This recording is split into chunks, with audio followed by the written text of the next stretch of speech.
pra gente ganhar tempo aqui e usufruir o máximo de conhecimento que você tem. O que é esse síndico? Síndico ditador? Conta aí pra mim. Que eu acho que é onde tudo começou, né? Olha, eu vou te falar. É assim, síndico ditador, existe essa figura? Existe. Existe a figura do síndico autoritário? Existe. Existe o síndico que efetivamente não faz nada, mão frouxa? Existe também.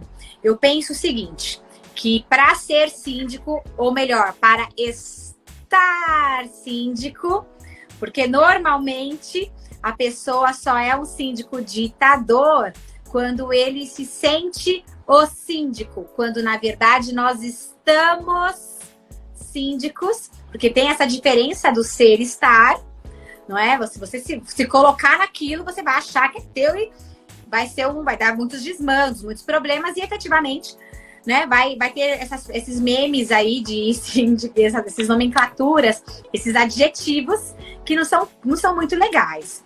Eu procuro ser uma síndica legalista, não tenho como fugir da minha profissão, né? Sou advogada antes de ser síndica. Procuro justamente trazer as minhas questões de estudo comportamental para justamente de família para esse universo e dividir responsabilidades naquilo que eu consigo dividir e eu trato o meu conselho como um time, porque normalmente você tem essa ideia para os moradores quando você só dá regras, dita regras, não divide nada, faz como você quer, sai advertindo e multando todo mundo, mas sem efetivamente mostrar os motivos. Isso a história começou justamente aí, não foi? Essa história começou justamente numa primeira experiência que você teve, não foi? Olha, eu lembro lá na primeira formação que a gente teve lá, nos primeiros dias da apresentação, você foi falar sobre síndica profissional. Eu nunca tinha ouvido falar de síndica profissional. Sério, não sabia, pra você ver. A gente acha que sabe demais e não sabe nada. E aí, você falou naquela oportunidade que a primeira experiência que você tinha tido com uma síndica lá, era uma pessoa que ela tinha procurações, eu não sei como funciona isso. Olha só. E ela controlava tudo, ou seja, ela decidia qualquer coisa ali, ela que mandava. Então, vou fazer uma assembleia. Tem assembleia do condomínio. A assembleia era ela. Então, o que ela falasse, podia ter 3 ali, falasse que não, ela tinha 40 procurações, ela que mandava. Você tem uma memória melhor que a minha, porque olha isso. Eu achei interessante. Por isso que eu falei do ditador, aí foi nesse sentido. Olha, eu comecei como síndica moradora, orgânica, justamente por conta desta síndica. Na época eu morava no apartamento e eu era inquilina, era alugado. E eu via um monte de coisas erradas nas áreas comuns, na forma de agir, como tratavam os empregados do prédio. Nossa, que cabeça sua, viu? Parabéns. Eu não lembro, não sei como funciona esse negócio de procuração, eu lembro dessa parte. Você me fez agora voltar no túnel do tempo, porque eu lembro bem isso, e eu não conseguia mudar nada, porque eu fui procurar saber como que podia participar, aí falaram assim, olha, o proprietário da sua unidade, ele mora no Japão, e quem tem a procuração é a síndica. Aí quando eu fui descobrir, ela tinha mais de 45 procurações. Quando chegar, ela deu salário para ela deu cesta básica para ela, o condomínio pagava o INPS dela, a síndica, ela era uma síndica empregada mesmo. E assim, tudo era difícil de fazer, porque falavam, não vai conseguir porque é ela que determina. Se você quiser, você tem que entrar no hall de amigos dela para ver se ela vai te ajudar de alguma forma. Eu pensei, que coisa mais horrorosa! E eu lembro até hoje, quando eu fui na primeira assembleia de implantação, o Eberton tá aqui, ó, participando, e ele tava nessa assembleia. E aí foi fazer a escolha de um síndico, a construtora não havia indicado um síndico profissional, que normalmente eles indicam. E aí nós tivemos que fazer por aquela historinha de levantar o braço, quem é que vai ser o síndico. E na época, eu não queria. Eu falava assim pro meu ex-marido, Ivan, vai você, levanta a mão aí. E aí ele falava, não. Eu falei, Ivan, é nossa oportunidade de mudar aquilo que a gente achava. Ele falava, você achava, eu nem tava nem aí. Aí ele falou, vai você. E eu, vai você. No final das contas, eu tava com meu filho no colo e eu levantei a mão para me candidatar a síndica de um condomínio que eu fiquei durante 5 anos. Agora eu vou te falar, foi isso mesmo. Eu não me conformava com as coisas que estavam acontecendo e naquela oportunidade era muito difícil eu fazer a diferença. E aí eu percebi o quanto uma pessoa inerte não faz nada. Então eu pensei, bom, ao invés de eu ficar criticando a gestão desta moça, eu vou fazer diferente. Vou dar a minha energia a este condomínio e acabei sendo eleita e fiquei lá por 5 anos. Mas foi assim mesmo.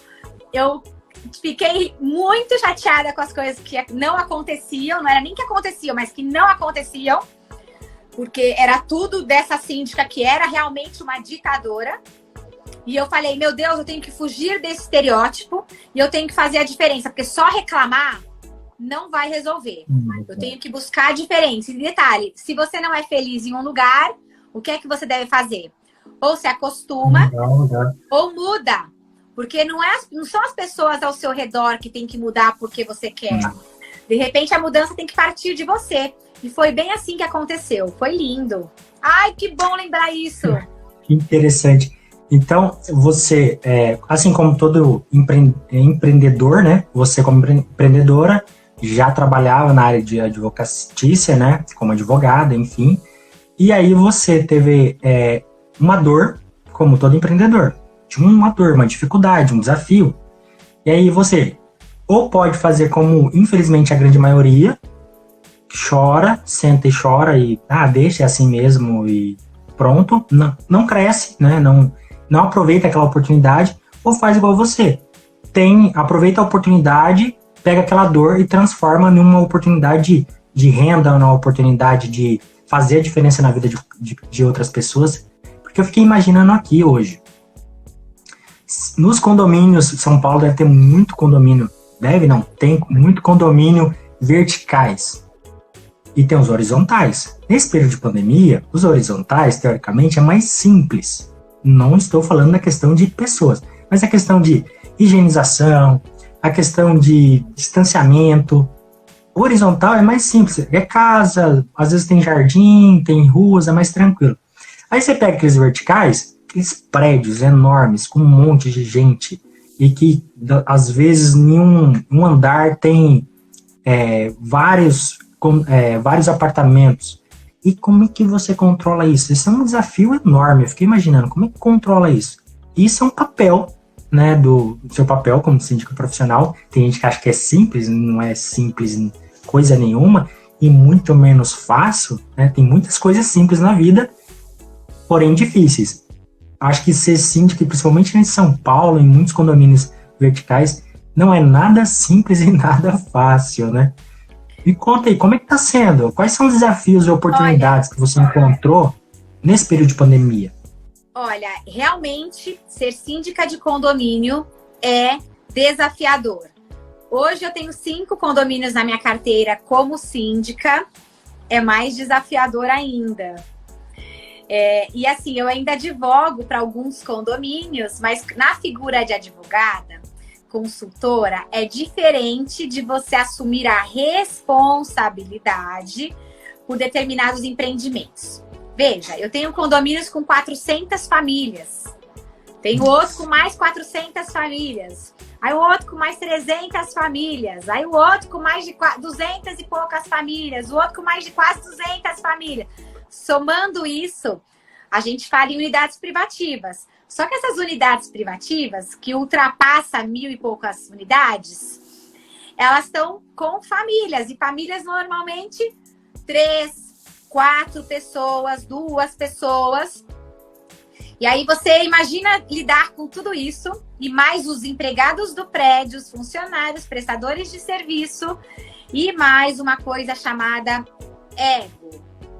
Ai, é doido, muito doido. Só que, veja, tem que existir uma coisa chamada paixão. Tem que ter algo maior do que só uma remuneração. Porque se fosse só pela remuneração, de verdade, não ia funcionar. Não ia. Porque